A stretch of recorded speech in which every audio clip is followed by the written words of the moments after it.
Hello, mamas. Hello. Trying something different. We're on a computer and a phone, so let's see how this goes. But Jessica Coulter here, CEO and founder of Ace Cookie Tutoring. We are here to talk about learning style some more. Okay, this is video 3. We're focusing on jobs today. We're focusing on how does a visual learner succeed in the workforce? How does an auditory learner succeed versus a kinesthetic? Okay, and we're also going to talk about what types of jobs your child wants and needs and will, have the most fun at and excel the most at based on learning style.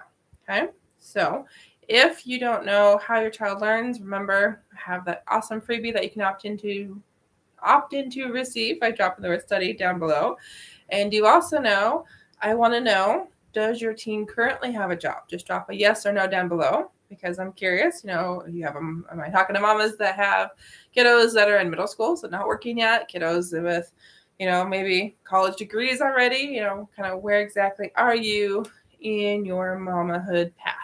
Okay, and kind of how old are your kids? So that way I can tailor this video to you. So let's talk about this. Okay, there's those 3 learning styles. We know our visual learners need to see. They need the colors, they need the pictures. So when I'm thinking about job choices, I'm not thinking something necessarily very physical. I'm not thinking something with lots of noise, lots of sound. Okay, I'm thinking something like a librarian would probably work really well. The idea of having, I'm thinking something as simple as shelving books. Okay, our visual learners are going to be very good at knowing what goes where based on actually reading and the details of the author's last names, the tags, do decimal, all that good stuff. Okay. Our visual learners, since they love colors, they are probably going to be our artists as well. Okay. They're going to have a good spatial awareness, most likely. Okay. I would also tell you our visuals are going to be very good at those details. Okay. They're going to be very good at seeing if something's out of place. They might probably be very good organizers. Okay. So whether that's organizing a home, being a professional organizer, they're going to like their labels. Those are 3 different things I would say right away that our visual learners are going to like. I like colors, so artistic. They're going to like details. They're going to be good at reading things. Okay. So I would tell you, for me as a visual learner, definitely like more of a quiet environment, definitely more of a closed environment. But at the same time, if there's lots of reading involved in a job, that's a visual learner right there. Okay, our auditory learners do not want to read. Our kinesthetic learners do not want to sit still and read. So like I think like an accountant or something where there might be lots of paperwork to go through, someone like a CPA with taxes and things. Again, I think much more visually than auditory or kinesthetic. Okay, so our other 2 types of learners here, we got our auditory learners. So if you've watched the other videos, I've talked a lot about music. So and I think it's safe to say that our auditory learners very, very good at hearing something and remembering it. So if you have a child, maybe you yourself are good at like hearing something played, and then you're able to play that instrument, play that song, very good chance there's some auditory prowess happening there. Okay. I can also tell you our auditory learners, they like sound, they crave sound. So I think about like a chef that's like in the back of a very, very busy kitchen, or even, just someone like working at like a fast food restaurant. Auditory learners are going to be great at knowing, okay, I've got 3 burgers, I have like 6 customers, I've got 4 tickets, whatever. If an order is shouted, your auditory learner is going to remember it. Now, obviously, the act of cooking and things is going to be much more kinesthetic, but maybe your auditory learner will be a good kitchen manager, knowing, okay, we got this going on, and making sure everyone's doing well.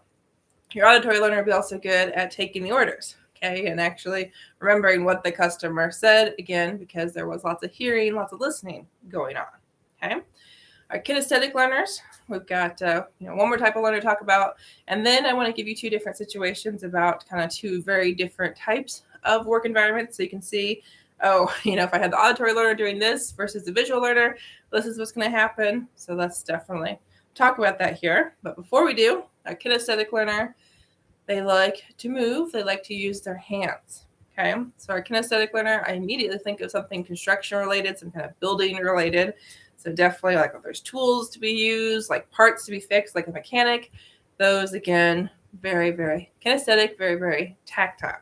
Okay. If it's like it's at a job where we're sitting and we're just sitting and we're sitting, not kinesthetic. But yet if we're up moving around, it's fast paced, There's things to like actually draw out. There's things to create. That's not something the auditory learner wants to do. That's something the kinesthetic learner wants to do. Okay. So thank you for watching here. Before we move into part 2, I just want to give a shout out to everyone watching. This is Jessica Coulter, CEO and founder of Ace Cookie Tutoring. I help teens love to learn by teaching them how to learn. So I know we've got kind of a different setup today with the phone and the computer, but if you're here on Facebook, be sure to follow. If you're on YouTube, be sure to subscribe. There will be more videos coming your way, all about learning styles, about teens, about study skills, and learning. So thank you for joining me. All right. So I promised you 2 different scenarios. Okay, we'll go through this kind of quick because I've kind of hit on these already. But if you've got questions, you are welcome and encouraged to share them down below in the comments. But let's talk about a restaurant. Okay, now this might be kind of a funny example, but it's been stuck in my head since we went there. And I thought, okay, what a perfect place to share it. I'll hopefully share it in an email soon. But I went to a Long John's and A&W. So, a mixed kind of thing, half and half, whatever you want to call it. And the thing that has stuck out with me since we went there was the fact they had a bell. And again, maybe you're more familiar with Long John's at A&W because I don't know if it's a Long John thing. I don't know if it's an A&W thing. But anyway, there was a bell. And if you enjoyed your food, had a good service, all that kind of stuff, you were supposed to pull the cord and ring the bell as you left.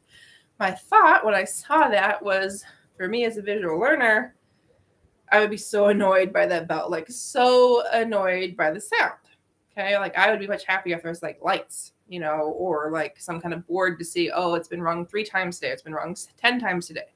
Our auditory learners, though, they're going to crave that bell. Okay, they are going to get so excited, they're going to pay attention to that bell ring. So yeah, they might get annoyed again if it's ringing, but they're going to be the ones that are actually actively listening for that bell to be rung. That's going to be their motivation.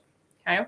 Our kinesthetic learners, again, they're not necessarily going to benefit from that bell. Okay. They're not going to be necessarily as annoyed as a visual learner, but they're not going to be listening for that sound either. They might be craving to go pull the bell, pull the cord, but they're not going to be encouraged just because they suddenly hear the bell.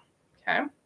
So that is kind of one little example. We talked about the chef, the cook, taking the orders. Okay, so the idea of actually hearing the orders, like I said, our person up at the front, that would be very auditory, very good. The person in the back knowing, okay, I just was told to cook 3 burgers.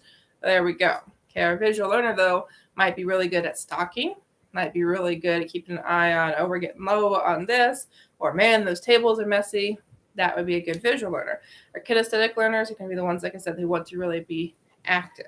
Okay, so they might want to be cooking the food. They might want to be creating different stands and things that need to be up front in different displays.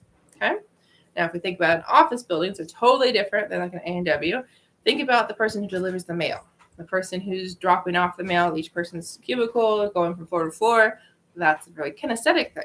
Okay, but the person in the mailroom sorting, that would be a very visual thing. Okay, that person answering the phone needs to have some serious auditory capabilities. Okay, the person, like say the receptionist, or even just someone doing lots of customer service, we actually have to be able to have the capacity, the desire, the ability to listen and understand.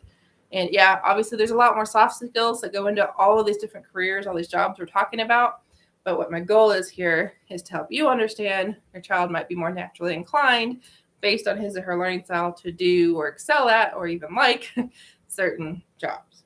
So thank you so much for watching. Be sure to like, be sure to subscribe, be sure to follow, and most importantly, drop that word study so I can provide that awesome new freebie just for you, just for your teen. That's really going to help your teen love to learn by understanding better how he or she actually learns. And we can always talk for a free talk with Jessie if we haven't yet, which is an even quicker, easier way for me to help and support you and your family. So talk to you soon, mamas.